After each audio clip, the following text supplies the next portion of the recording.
What would you do if your phone rang and the caller ID showed a name you buried 3 days ago? This isn't a ghost story. This is Victoria Kensington's final message, and the recording that sent me to an early grave. 3:17 a.m. The smell hit first copper and Chanel No. 5. Then the sight. Victoria's corpse, posed in her wedding gown, a letter opener jutting between her ribs. But the worst part? Her fingernails, clawed deep into the hardwood. She was alive when this started. The butler swore he heard screaming at 2:03 a.m. But the security logs were deleted, and the one camera still rolling showed Victoria walking alone into the library at 2:17 a.m. After her time of death, Eleanor Kensington collapsed when she saw the body. Not from grief, from rage. She promised, she hissed. I didn't understand.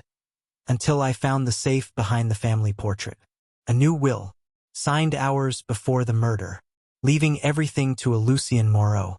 The gardener? No. The name matched Victoria's first husband, dead since 1989.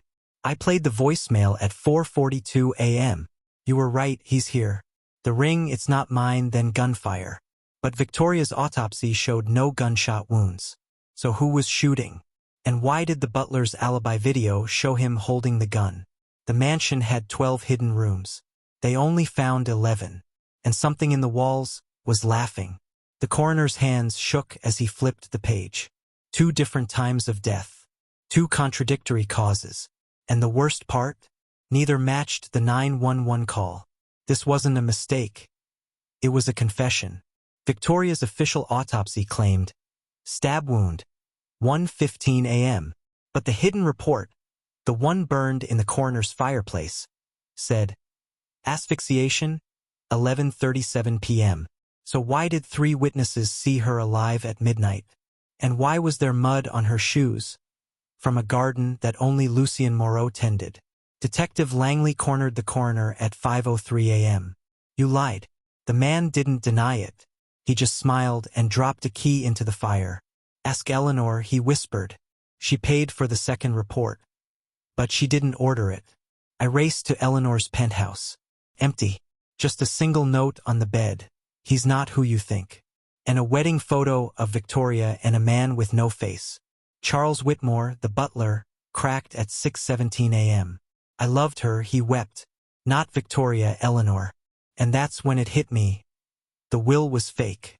The murder was staged. And the real crime hadn't happened yet. Because Lucien Moreau wasn't dead. He was in the morgue, posing as the coroner.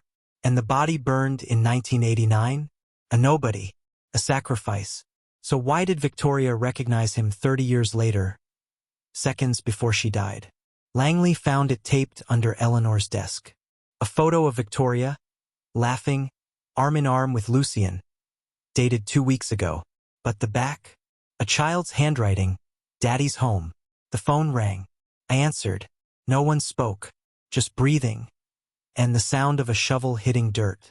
The architect's hands trembled as he unrolled the blueprints. This room, it doesn't exist. But the bloodstains on the floor said otherwise. And the child's laughter coming from behind the walls? That wasn't supposed to exist either. I traced my flashlight over the hidden door. No handle, no hinges, just scratches at the base. Like something or someone had been dragged inside. And the date carved into the wood? October 13th, 1989. The last day Lucien Moreau was seen alive. I kicked the door open at 3:33 a.m. The air inside was thick, cold, like a grave that had just been opened. And then I saw it, a wedding dress. Not Victoria's. Older, yellowed with age. And stitched into the hem, a name, Eleanor's first. But Eleanor was only 5 years old in 1989. She wasn't supposed to see. A woman's voice whispered from the dark. I stepped deeper. Footprints in the dust, small, like a child's. And at the far wall, a single Polaroid nailed into the wood. A little girl in a white dress, smiling. And beside her, a man with no face. Eleanor's psychiatric records arrived at 4:17 a.m. Subject recalls a room. Subject recalls a wedding. Subject recalls a father who never left. But Lucien wasn't her father. Victoria's first husband died before Eleanor was born. So why did Eleanor's drawings, hidden under her bed, show a man standing over her crib? And why did she write Daddy's home the night Victoria died? Static cracked through a baby monitor feed. That's when I realized Lucien wasn't Victoria's husband. He was something else. Something older. And the 13th room? It wasn't built for the living. It was built for the dead who wouldn't stay buried. I lifted the last photo from the wall. Eleanor, age 5. Victoria, young, terrified. And between them, a man in a butler's uniform. But not Charles. This man was taller, older, and his hands were stained with fresh blood. The phone rang. I answered. No breathing this time. Just 3 words, hissed in a voice that wasn't human. She's still here. The construction crew hit something solid at 3:13 a.m. Not rock, not pipe, wood. 12 small boxes, buried beneath the mansion's foundation. Inside the first, a doll. Porcelain face cracked, lace dress stained brown with something old and wet. I stumbled back, gasping, because the doll wasn't empty. Tiny fingernails pressed against the glass eyes from inside. Etched into the lid was a name, Annette Moreau, Lucien's sister, who vanished in 1953 at age 6. At 4:22 a.m., I pried open coffin number 7. No doll this time, just bones, small, fragile, wrapped in a wedding veil. Tucked between the ribs was a note. Its ink faded to blood rust. She promised I could be bride too. A backwards nursery rhyme floated through the cold air. The dates on the coffins spanned 50 years. The oldest? 1921. The newest? October 13, 1989. The night Lucien died. Every single child inside, firstborn daughters from families who worked for the Kensingtons. Langley found the tape in Victoria's safe. I didn't know, she sobbed. My mother made me pick the girls. Said it was tradition. Lucien protected them. Hid them alive in the walls until... A shriek. Then he changed after Annette. Started keeping them. A door slammed somewhere in the mansion. That's when I understood Lucien wasn't Victoria's husband. He was her uncle. And the 13th coffin? It wasn't missing. It was Eleanor's. She's next, Victoria whispered before the tape cut out. Unless he takes me instead. Eleanor woke screaming at 5:55 a.m. Not from a nightmare, from a memory. Lucien standing over her bed. Not in 1989. Last night. And in her fist. A lock of hair, white blonde, singed at the ends, that matched the doll in coffin number 1. The phone rang. This time I didn't answer. Because the voice wasn't on the line. It was behind me. You found my daughters. Now meet my wife. The crime scene photos should have shown 12 different faces. But when I lined them up at 3:47 a.m., one face stared back from every frame. A woman. Young. Beautiful. Her smile stretched too wide, because she wasn't supposed to be in any of them. A whisper curled into my ear. You see me now. Victoria's final Polaroid? The woman was behind her, reflected in the window. Eleanor's childhood drawings? The same face peering from the closet. And the autopsy of the first victim, 1921. Frozen mid-scream, with that smile etched into the last frame of her rigor mortis. I tore through the Kensington archives at 4:12 a.m. No record of her. No marriage certificate. No photographs with her name.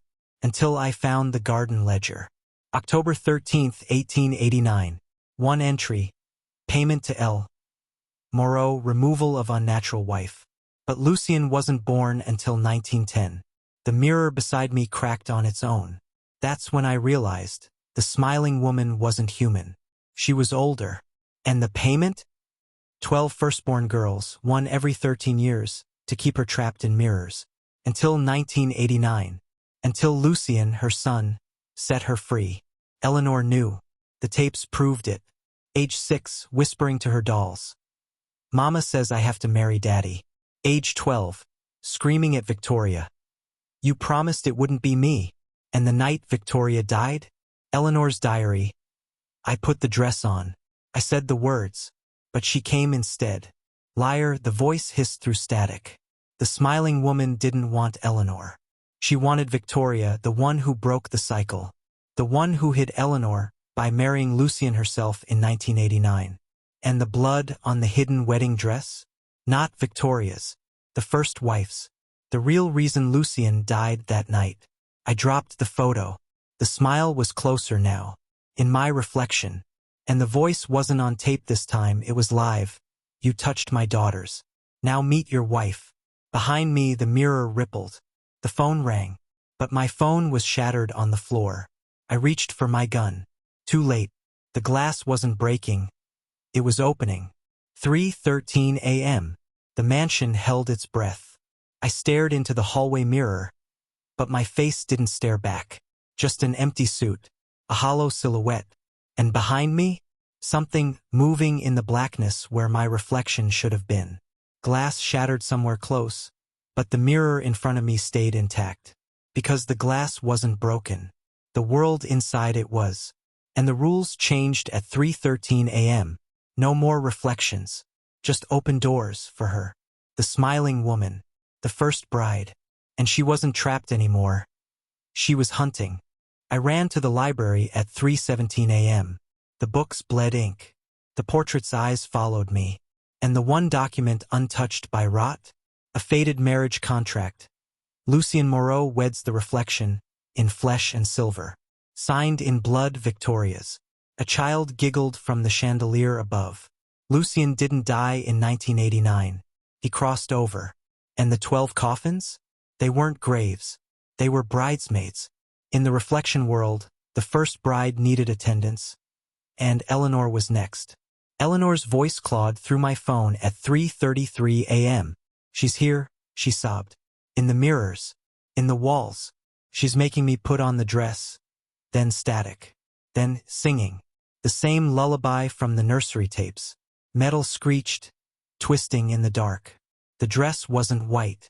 It was pale yellow, the exact shade of aged wedding silk. The same fabric shredded in the 12 coffins. And the stain on the hem? Not blood. Lipstick. The smiling woman's. I turned toward the mirror. My reflection finally appeared, but wrong. Smiling. Blood dripping from its teeth.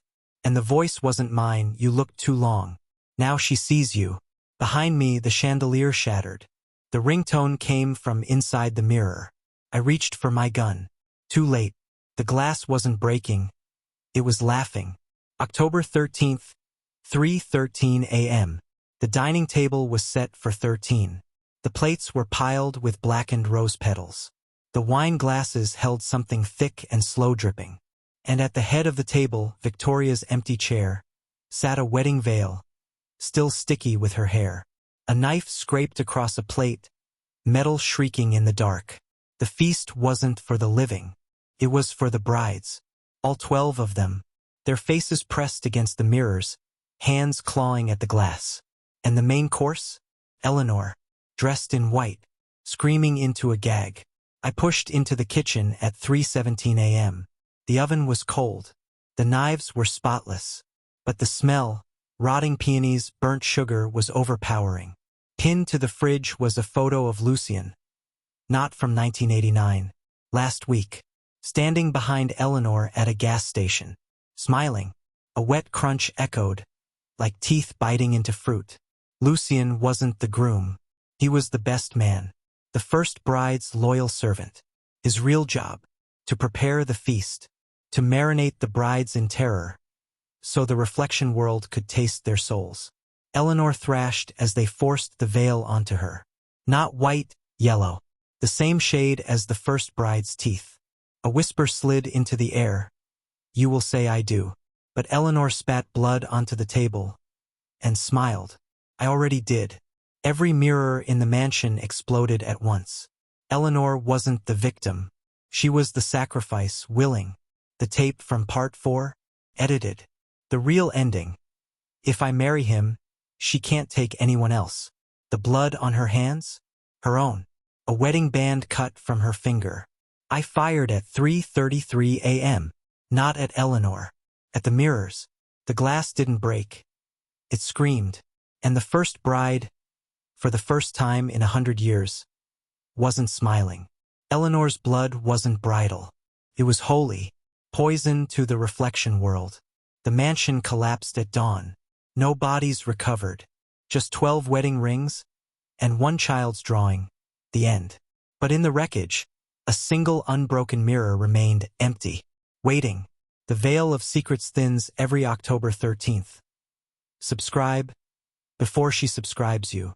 Subscribe to the Veil of Secret.